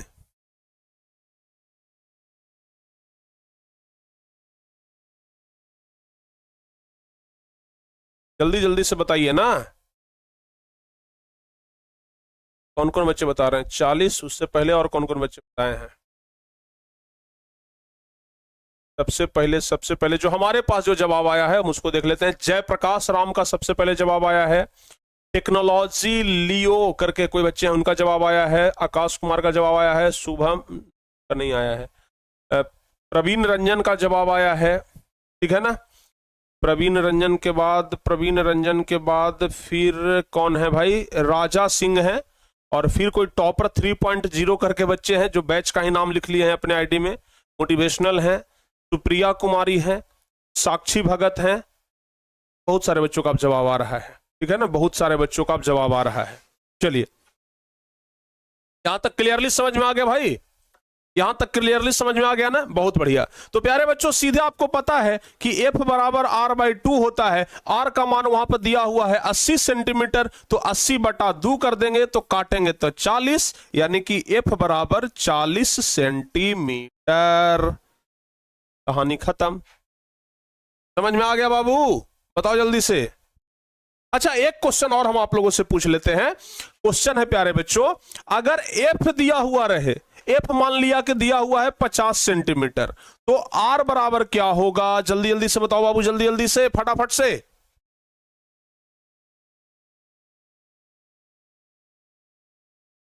कितने बच्चे सबसे पहले बताएंगे? सबसे एकदम हल्का क्वेश्चन, सबसे पहला जवाब आ चुका है। कुणाल जायसवाल सबसे पहला जवाब दिए हैं। ऋतु राजकुमार, उसके बाद जवाब देने वाले बच्चे हैं ऋतुराज, उसके बाद ए भाई ले, राज के बाद तो ऊपर बढ़ गया, पूरा स्क्रॉल हो गया, ठीक है ना। अब आपको पता है F बराबर होता है R/2, तो अभी आपको बताए R बराबर, क्रॉस मल्टीप्लीकेशन करिएगा तो R बराबर 2F होएगा ना बाबू। R बराबर 2F, तो हमको निकालना है क्या प्यारे बच्चों? R बराबर, तो R बराबर 2F, तो R बराबर 2 गुने F कितना दिया हुआ है? 50, यानी कि 100 सेंटीमीटर, यानी कि 100 सेंटीमीटर। यहां तक क्लियर हो गया? बताओ बाबू जल्दी जल्दी से। चलिए, बहुत बढ़िया, एकदम जबरदस्त। तो इस तरीके से जो भी क्वेश्चन आएगा अब आप लोग क्लियर कर लेंगे, उसको बना लेंगे। अब हमें नहीं लगता है कि किसी प्रकार का कोई दिक्कत आप लोग को होगा, ठीक है ना। जो भी क्वेश्चन आएगा आप लोग बड़े आराम से उसको बना लेंगे।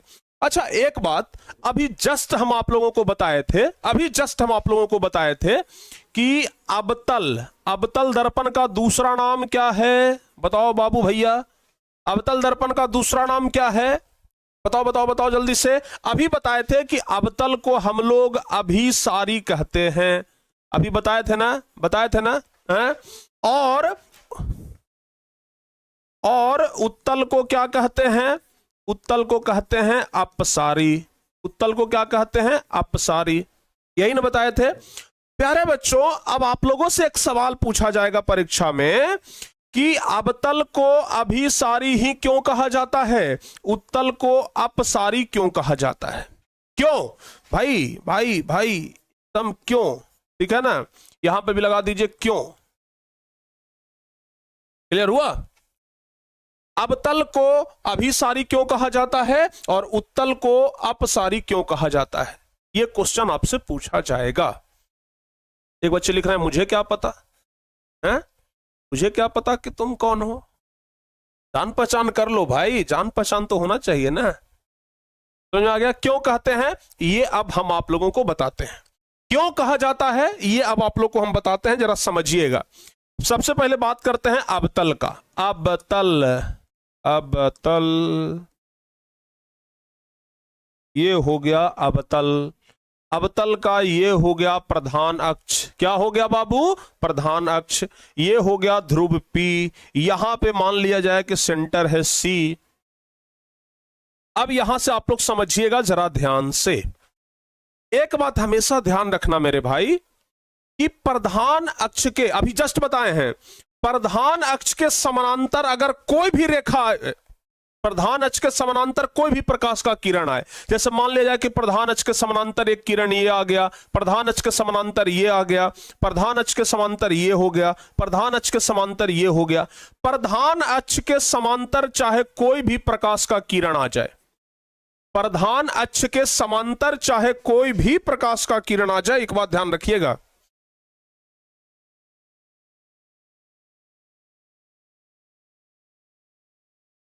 प्रधान अक्ष के समांतर चाहे कोई भी प्रकाश का किरण आ जाए, बताओ बाबू वो कहां से होकर के गुजरेगा, एक बार जल्दी से बताना आप लोग।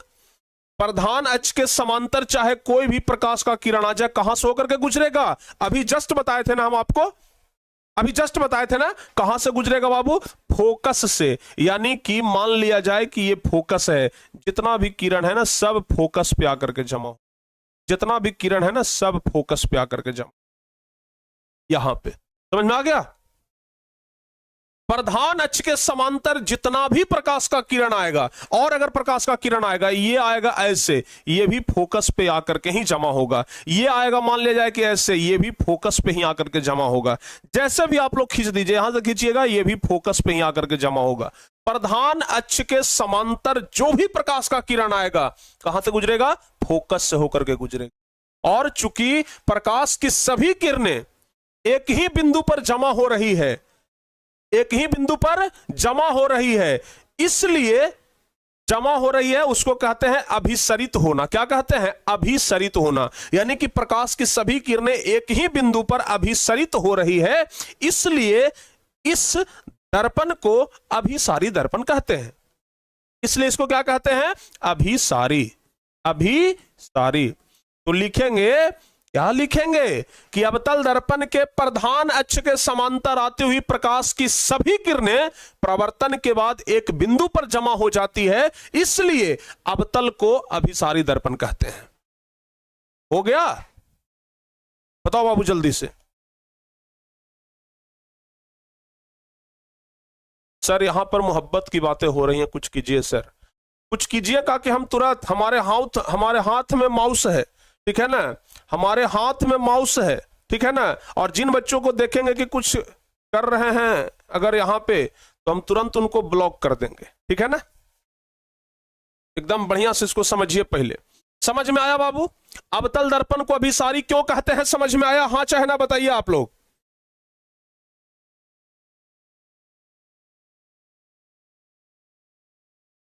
चूंकि प्रधान अक्ष के समांतर जा रही प्रकाश की सभी किरणें परावर्तन के बाद एक बिंदु पर जमा हो जाती है, इसलिए इसे अभिसारी कहा जाता है। तो प्यारे बच्चों यही चीज हम लिख देंगे, परीक्षा में प्रश्न आएगा कि अवतल दर्पण को अभिसारी दर्पण क्यों कहा जाता है। परीक्षा में प्रश्न आएगा कि अवतल दर्पण को अभिसारी दर्पण क्यों कहा जाता है, यही चीज लिख देंगे कि अवतल दर्पण के प्रधान अक्ष के समांतर, अवतल दर्पण है, इसके प्रधान अक्ष के समांतर आती प्रकाश की किरणें परावर्तन के बाद एक बिंदु पर जमा हो जाती है, इसलिए अवतल दर्पण को अभिसारी दर्पण कहा जाता है। बताओ बाबू। समझ में आया?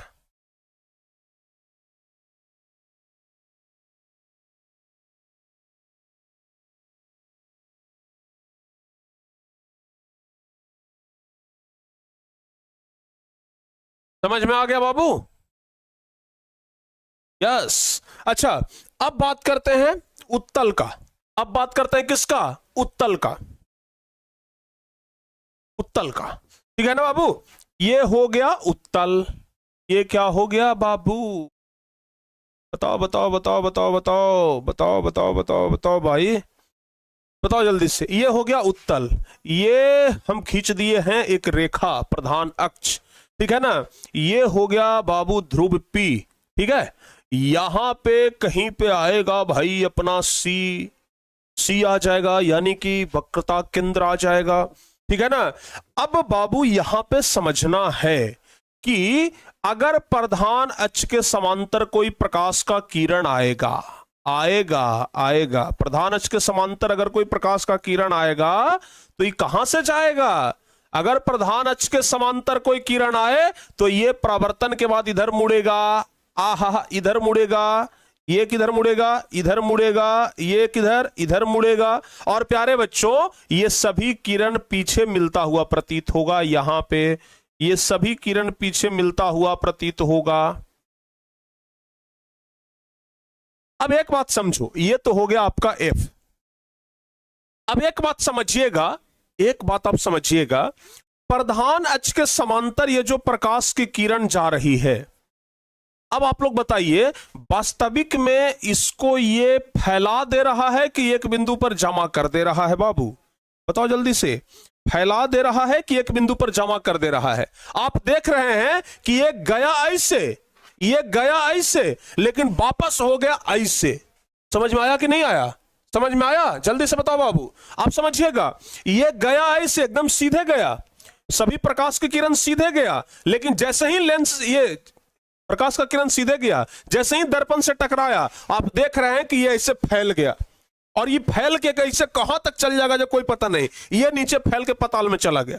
ठीक है ना? यानी कि परावर्तन के बाद ये फैल जा रहा है, और चूंकि फैल रहा है इसलिए इसको हम कहते हैं अपसारी। इसलिए इसको क्या कहते हैं? अपसारी।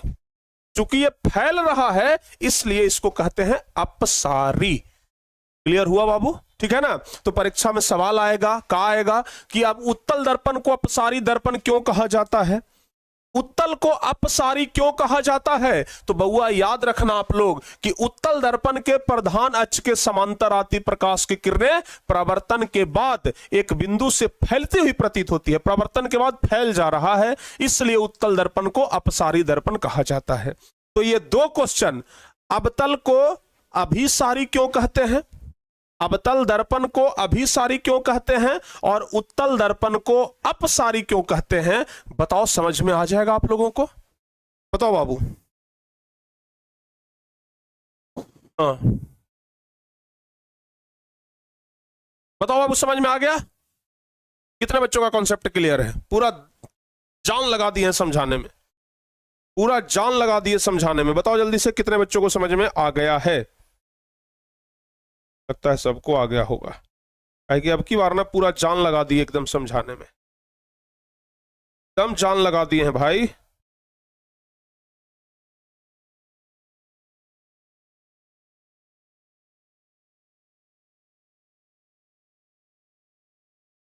समझ में आ गया ना? चलिए बहुत बढ़िया। तो यहां तक आप सभी बच्चों को समझ में आ गया? अब यहां तक कॉन्सेप्ट क्लियर है, तो हम आगे बढ़े। एक बार फिर से हम कमेंट देखना चाहते हैं। अब तो हम आपको किरण आरेख समझाएंगे, ठीक है ना बाबुआ? समझ में आ गया? यस सर, बहुत बढ़िया ना? हाँ, उत्तल अवतल सब समझ में आ गया?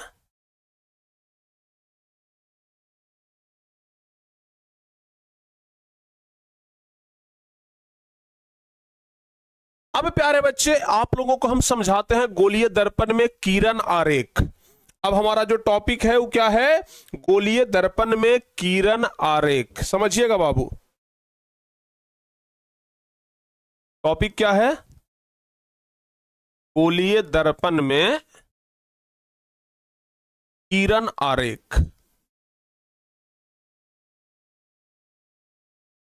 गोलीय दर्पण में किरण आरेख। अच्छा, एक चीज आप लोग देखे होंगे, पहले जब आप लोग मैथ वाला इंस्ट्रूमेंट बॉक्स लेते थे ना, तो उसमें प्यारे बच्चों एक लेंस निकलता था। आप लोग लेंसवा को देखे हैं? पहले अगर मैथ वाला इंस्ट्रूमेंट बॉक्स लेते होंगे तो उसमें एक लेंस निकलता था। बताओ तो बाबू, कितने बच्चे उस लेंस को देखे हैं? कितने बच्चे उस लेंस को देखे हैं?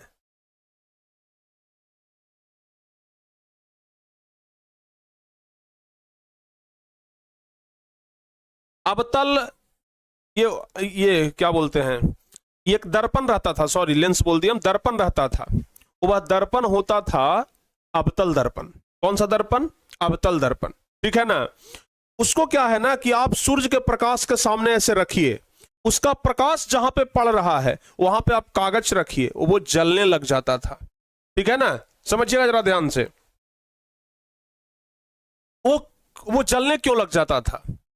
क्योंकि आप जैसे मान लिया जाए कि वो लेंस को सूर्य के प्रकाश के सामने ऐसे रखे, उस पर प्रकाश पड़ा, उसका प्रकाश इधर कहीं पड़ा, और वहां पे कागज रखेंगे ना तो वो जल जाएगा।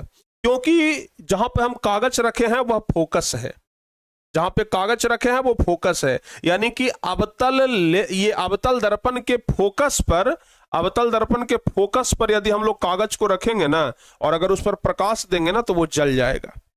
अवतल दर्पण के फोकस पर कागज रख करके यदि हम लोग प्रकाश देंगे ना तो वो क्या हो जाएगा? जल जाएगा। ध्यान रखिएगा। कभी कभी एक सवाल पूछ लिया जाता है कि अवतल दर्पण के सामने कागज के टुकड़े को कहां पर रखा जाए कि वो जलने लगेगा। अवतल दर्पण के सामने, आप बताओ बाबू, आप लोगों से हम सवाल पूछते हैं, अवतल दर्पण के सामने कागज के टुकड़े को कहां पर रखा जाए कि वह जलने लगेगा? अवतल दर्पण के सामने कागज के टुकड़े को कहां पर रखा जाए कि वह जलने लगेगा? बताओ बाबू जल्दी से। अवतल दर्पण के सामने कागज के टुकड़े को कहां पर रखा जाए कि वह जलने लगेगा? फोकस पर। फोकस पर रखने से वो जलने लगेगा। क्यों जलने लगेगा? क्योंकि प्रकाश की सभी किरणें अवतल दर्पण में प्रवर्तन के बाद फोकस पे जमा हो जाती है। प्रधान अक्ष के समांतर आ रही प्रकाश की सभी किरणें प्रवर्तन के बाद फोकस पे आकर के ही जमा हो जाती है। क्लियरली समझ में आ गया कॉन्सेप्ट? क्लियर बाबू? जल्दी से बताइए आप लोग, समझ में आ गया ना? चलिए तो प्यारे बच्चे, अब हम आप लोगों को गोलीय दर्पण में किरण आरेख समझाते हैं, जरा समझिएगा, ठीक है ना? सबसे पहले हम यहां पे एक दर्पण ले लिए,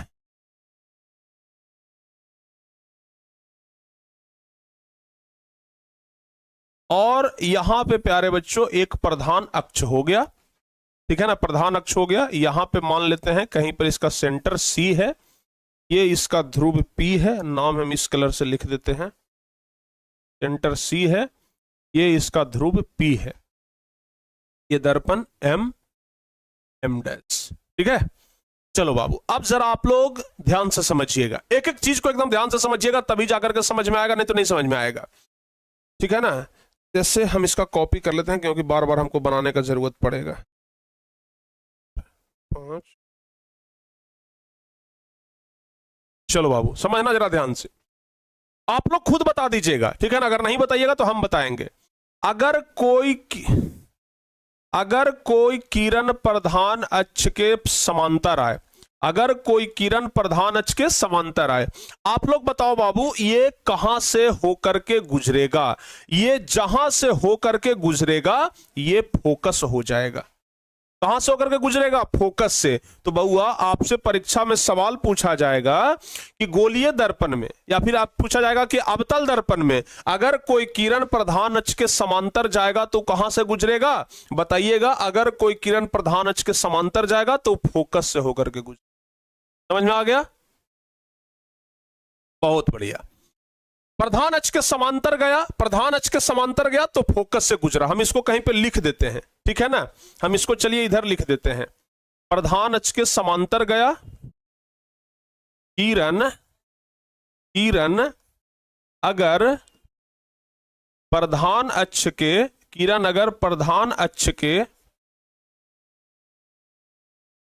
के समांतर जाएगा, किरण अगर प्रधान अक्ष के समांतर जाएगा तो परावर्तन के बाद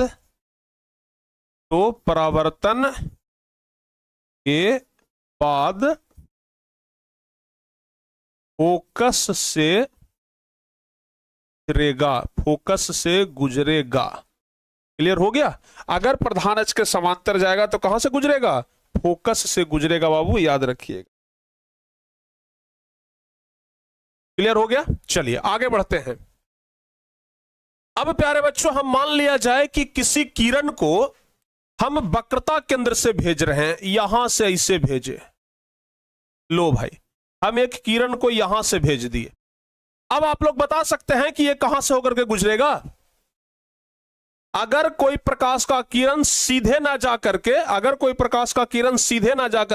वक्रता केंद्र से आए, अगर कोई प्रकाश का किरण सीधे ना जाकर के वक्रता केंद्र से आएगा, तो वक्रता केंद्र से आने के बाद ये कैसे गुजरेगा पता है? कुछ बच्चे कह देंगे कि सर ये सीधा ऐसे गुजरेगा, कुछ बच्चे कहेंगे कि ऐसे गुजरेगा। गलत हो जाएगा, ऐसे नहीं गुजरेगा। एक बात ध्यान रखिएगा, अगर प्रकाश की किरण वक्रता केंद्र से होकर के जाएगा तो ये वक्रता केंद्र से होते हुए ही, यानी अपने ही रास्ते पर ये वापस लौट जाएगा, अपने ही रास्ते पर ये वापस लौट जाएगा, ठीक है ना? अगर प्रकाश की किरण को वक्रता केंद्र से भेजा जाता है तो प्रवर्तन के बाद अपने ही रास्ते पर यह वापस लौट जाता है, ठीक है ना? तो लिखेंगे प्यारे बच्चों, अगर किरण वक्रता केंद्र से, वक्रता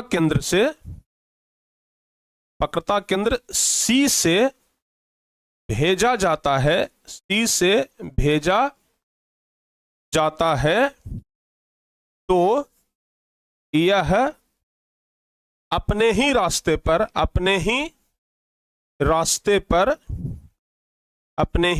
पर वापस लौट जाएगा। क्लियर, समझ में आ गया? बताओ बाबू। चलिए बहुत बढ़िया, समझ में आ गया ना? हाँ, अब प्यारे बच्चों एक तीसरा हम समझाते हैं आप लोगों को, समझिएगा। अच्छा, अभी हम आपको जस्ट समझाए हैं कि अगर कोई प्रकाश की किरण प्रधान अक्ष के समांतर हो तो ये कहां से गुजरेगा? अभी आप जस्ट बताए हैं कि गुरुजी ये फोकस से गुजरेगा, अभी बताए थे ना। अगर कोई प्रकाश की किरण प्रधान अक्ष के समांतर हो तो ये फोकस से गुजरेगा। प्यारे बच्चों ठीक इसका हम उल्टा करते हैं, समझिएगा हम क्या बता रहे हैं। हम बता रहे हैं कि अगर कोई प्रकाश की किरण प्रधान अक्ष के समांतर हो तो ये फोकस से गुजरेगा, हम ये आपको बता रहे हैं। लेकिन सोचो बाबू कि हम इसको उल्टा करते हैं, ये किरण को हम फोकस से गुजारते हैं तो कहां से गुजरेगा? आप समझिए जरा ध्यान से, हम आपको क्या बताने का प्रयास कर रहे हैं। अगर कोई प्रकाश की किरण प्रधान अक्ष के समांतर जाए तो ये फोकस से होकर के गुजरेगा। अगर हम फोकस से होकर के ही किरण को गुजारे तो ये प्रधान अक्ष के समांतर हो जाएगा। क्या हो जाएगा? प्रधान अक्ष के समांतर हो जाएगा। तो प्यारे बच्चे यही चीज हम लिखने वाले हैं अभी। अगर कोई प्रकाश की किरण को, समझिएगा जरा ध्यान से, हम यही आपको बताने वाले हैं। अगर कोई प्रकाश की किरण को फोकस से होकर के गुजारा जाए एफ से, तो ये प्रधान अक्ष के समांतर हो जाए। ठीक है ना? क्या हो जाएगा? प्रधान अक्ष के समांतर हो जाएगा। तो हम लोग लिख देंगे, अगर प्रकाश की किरण को, अगर किरण को एफ यानी फोकस से, अगर किरण को फोकस एफ से गुजारा जाए,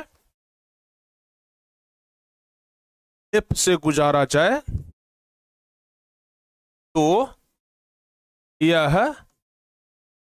प्रवर्तन के बाद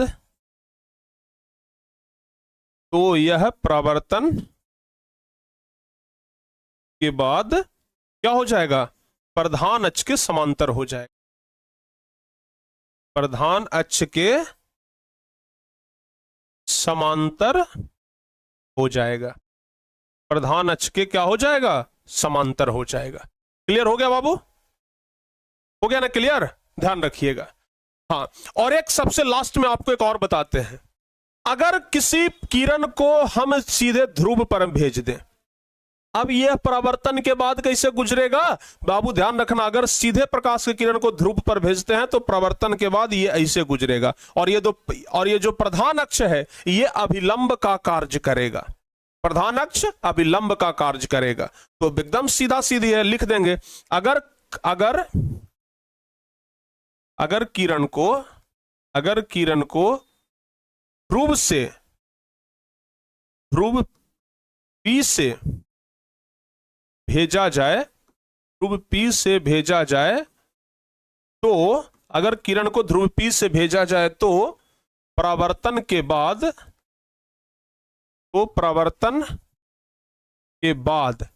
अब यहां पे बहुत सारे बच्चों को यह नहीं समझ में आ रहा होगा कि सर जी लिखेंगे क्या परावर्तन के बाद ध्रुव से गुजरता है? नहीं, परावर्तन के बाद आपतन कोण बराबर परावर्तन कोण हो जाता है। आपतन कोण बराबर परावर्तन कोण हो जाता है।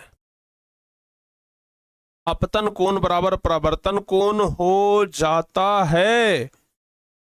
आपतन कोण बराबर परावर्तन कोण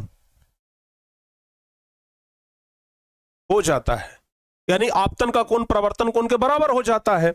और प्रधान अक्ष अभिलंब का कार्य करता है। प्रधान अक्ष अभिलंब का कार्य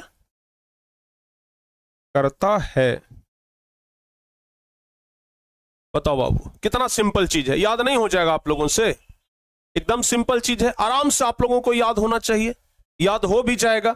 कुछ नहीं, बस 4 को हम बताए हैं। सबसे पहला तो आपको हम बार बार बता दिए कि प्रधान अक्ष के समांतर जाएगा तो फोकस से होकर के गुजरेगा, अगर वक्रता केंद्र से जाएगा तो अपने ही माध्यम में अपने ही रास्ते पर ये वापस लौट जाएगा, अगर फोकस से होकर के जाएगा तो प्रधान अक्ष के समांतर हो जाएगा, और सबसे लास्ट में बताया कि अगर ध्रुव से जाएगा तो ये आपतन कोण प्रवर्तन कोण के बराबर हो जाएगा, और ये जो प्रधान अक्ष है यह अभिलंब का कार्य करेगा।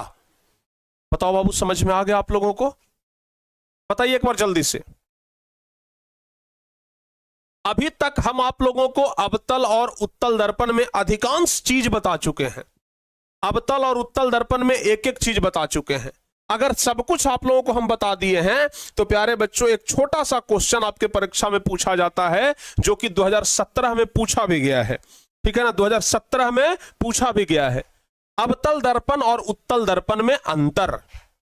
अवतल दर्पण और उत्तल दर्पण में अंतर। आराम से, अभी तक हम आप लोगों को अवतल दर्पण के बारे में भी बता दिए, उत्तल दर्पण के बारे में भी बता दिए, तो अंतर बड़े आराम से लिखा जाएगा। क्या लिखेंगे? वैसा दर्पण जिसका प्रवर्तक सतह धंसा हुआ है उसको अवतल कहते हैं, वैसा प्रवर्तन सतह जिसका सतह उभरा हुआ है उसको क्या कहते हैं? उत्तल दर्पण कहते हैं। अवतल दर्पण का फोकस दूरी ऋणात्मक होता है, ये बात हमेशा याद रखिएगा। अवतल दर्पण का फोकस दूरी ऋणात्मक होता है। काहे कि प्यारे बच्चों, एक बात आप लोग समझना, ये हो गया आपका अवतल दर्पण। एक मिनट,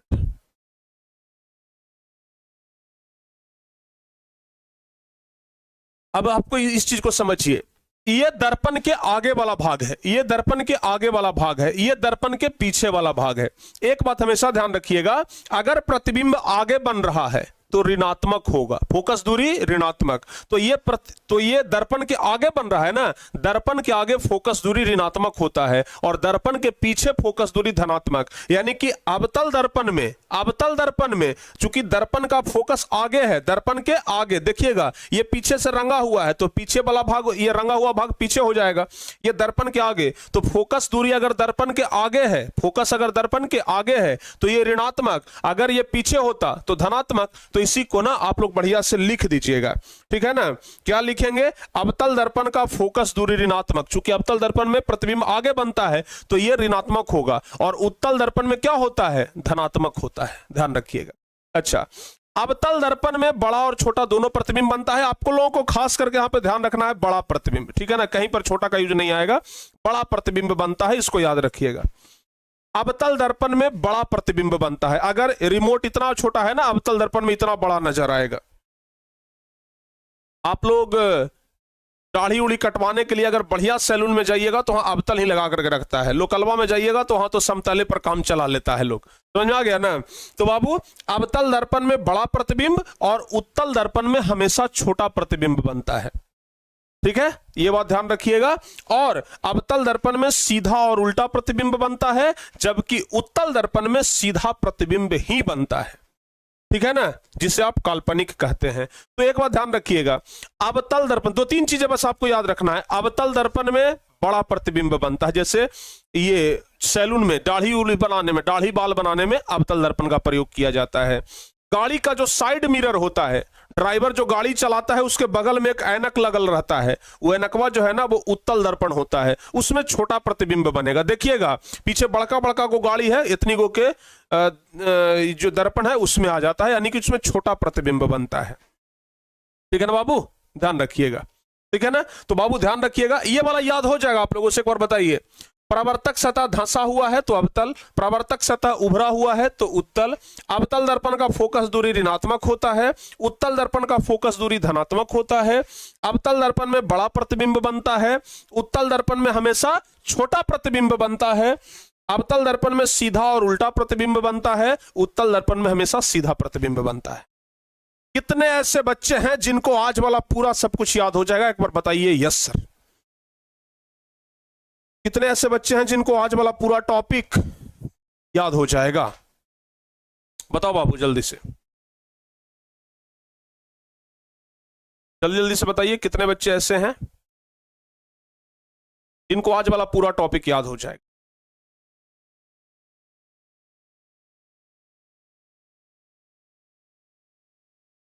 हाँ बताओ जल्दी से भाई। अवतल दर्पण का उपयोग दाढ़ी बाल बनाने में, जिसको हजामती दर्पण कहते हैं, तो अवतल दर्पण का उपयोग हजामती दर्पण में हो जाता है। स्ट्रीट लाइट, जो गली में लाइट लगा होता है, उसमें अवतल दर्पण का प्रयोग हो जाता है। बाकी गाड़ी के साइड मिरर में उत्तल दर्पण लगता है, नहीं सॉरी, साइड मिरर में अवतल लगता है बाबू, ठीक है ना। सोलर कुकर में अवतल दर्पण का प्रयोग होगा, ठीक है ना। अवतल और उत्तल का उपयोग ध्यान रखिएगा। अवतल जो है ना, अवतल का उपयोग ध्यान रखिएगा हजामती दर्पण के रूप में, हजामती दर्पण के रूप में, और याद रखिएगा सोलर कुकर में, जो आपके परीक्षा में पूछा जाएगा, सोलर कुकर में, ठीक है ना। और उत्तल के बारे में याद रखिएगा, उत्तल का प्रयोग कहां किया जाएगा, तो स्ट्रीट लाइट में, स्ट्रीट लाइट जो गली वाला लाइट होता है, और गाड़ी के साइड मिरर में, गाड़ी के साइड मिरर में, ठीक है ना, गाड़ी के साइड मिरर। ये सब चीजें बाबू याद रखिएगा। बाकी अगली क्लास में और भी हम बहुत विस्तार से इन सब चीजों पे चर्चा करेंगे, ठीक है ना। उत्तल अवतल के बारे में अभी अगली क्लास में फिर से एक बार हम चर्चा करेंगे, और उत्तल अवतल के बारे में भी बहुत कुछ और बताना है। उसके बाद हम आप लोगों को उसके अगली क्लास में F बराबर R/2 सिद्ध करना सिखाएंगे, ठीक है ना। तो आज के लिए प्यारे बच्चों यहीं तक रहने देते हैं। बाकी हम आप लोगों से अगली क्लास में जब मिलेंगे तो उत्तल और अवतल के बारे में और जबरदस्त तरीके से पढ़ाएंगे, ठीक है ना। तो मिलते हैं हम आप लोगों से अगली क्लास में। तब तक के लिए प्यारे बच्चों हंसते रहिए, मुस्कुराते रहिए और मन लगा करके पढ़ते रहिए। तब तक के लिए जय हिंद,